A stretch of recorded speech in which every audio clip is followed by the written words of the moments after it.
Eid Mubarak sa ating lahat. Eid Mubarak sa lahat ng Muslim na nagse-celebrate ng Eid. Sobra talaga. Kaya nga, alam ko sana Allahumma amin na mapupunta siya sa paraiso. Allahumma amin, amin, amin talaga. Napakasurgaan si Auntie Akon. Muluy na surga kuburian. And yun, prayer na lang, dua, yun ang magagawa natin sa amin mga Muslim. But ano naman yung Eid Mubarak sa ating lahat. Eid Mubarak sa lahat ng Muslim na nagse-celebrate ng Eid San Mang sulok ng mundo. Happy Eid al-Adha. So, sa lahat ng mga OFW dyan, kumusta naman yung pagkakatayin nyo ng mga karne dyan? Pagtatadtad nyo, nakarami na ba kayo sa prayer? Kumusta naman yung puyatan na naman natin nga? Kasi nga Eid, di ba? Yung kaliwat ka ng events, kaliwat ka ng party. I-share ko lang sa inyo ngayon nangyari nga sa akin or nangyari ngayong Eid sa buhay ko. I-share ko lang sa inyo guys yung nangyari sa akin. Nangyari na naman na pagsubok sa buhay ko as an OFW.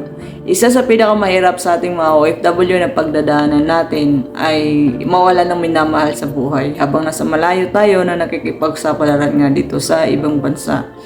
Yung may pumanaw na naman na malapit sa puso natin o kamag-anak natin o pamilya natin. Nawala tayo sa Pinas. Yun ang pinakamahirap sa atin, di ba? Kasi hindi naman ito katulad ng Pinas, nasasakay ka lang ng bus. And pagsakay mo ng bus, nakauwi ka na sa inyo. Hindi, kasi nakatali tayo sa kontrata. And pinakamahirap din is, hindi tayo makakapagluksa. Pwede tayong umiyak, pwede tayong magwala, pwede tayong mag-rant, pero sa loob lang ng ating kwarto yun. Hindi natin magagawa yun at wala din tayong kausap. Lalo-lalo na yung mga walang kasama sa bahay, yung nag-iisa ka lang at wala kang co-worker.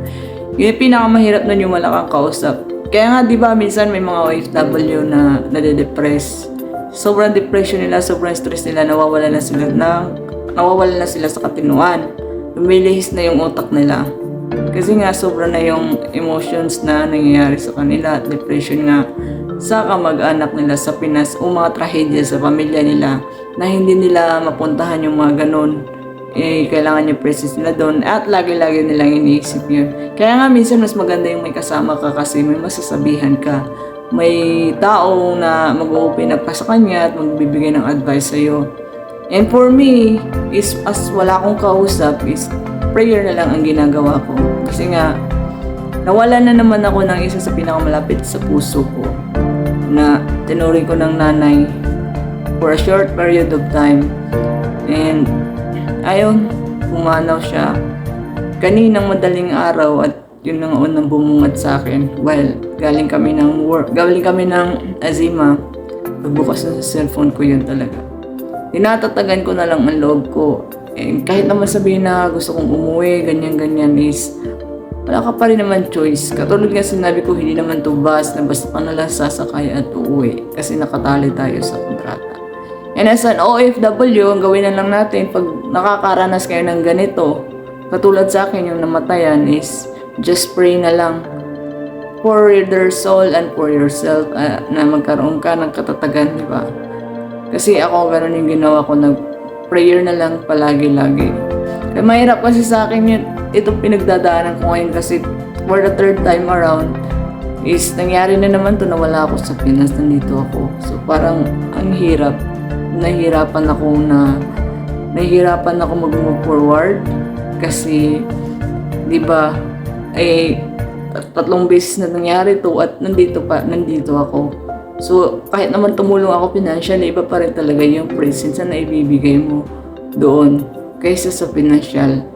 Kaya lang, tumitingin pa rin ako sa positive sides, positive views ng mga pangyayari na tinitangnan ko doon na kahit naman umuwi ako, hindi ko rin naman mabubuhay yung patay.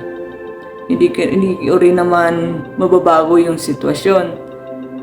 And, ayun. Yun yung sinabi ko, tatagan na lang ang loob at pray na lang. Para sa mga kapwa ko OFW nakakaranas ngayon ng katulad ng sa akin yung namatayan is pagdasal po na lang natin yung mga kaluluwa nila na sana manahimik na sila. Kasi sa akin, yun yung ginagawa ko, I pray for my aunt. Kasi nga tita ko yung namatay na naman. And mabait siya. Sobra-sobra talaga. Kaya nga, alam ko, sana Allahumma amin na mapupunta siya sa paraiso. Allahumma amin, amin, amin talaga. Napakasurgaan si Auntie Akon. Maluwi na surga kuburihan. And yun, prayer na lang, dua, yun ang magagawa natin sa amin mga Muslim. But ano naman yung iba dyan is prayer na lang, tataga na lang ang loob at huwag ma-depress. Yun ang masasabi ko na sa mga OFW na katulad ng mayroong pinagdadaanan ng katulad sa akin. So yun lang, thank you for listening. Nag-vlog lang ako kasi nga gusto ko lang ng kausap. Gusto ko ng halimbawa may kaharap ako tapos nakikipag-usap kahit na hindi sumasagot, kaya ginawa ko tong vlog na to. So thank you so much for listening, at sa mga napadaan lang, thank you pa rin. This is Gray Bonet and welcome to my Chicks Master Chicks Vlog. Sayonara.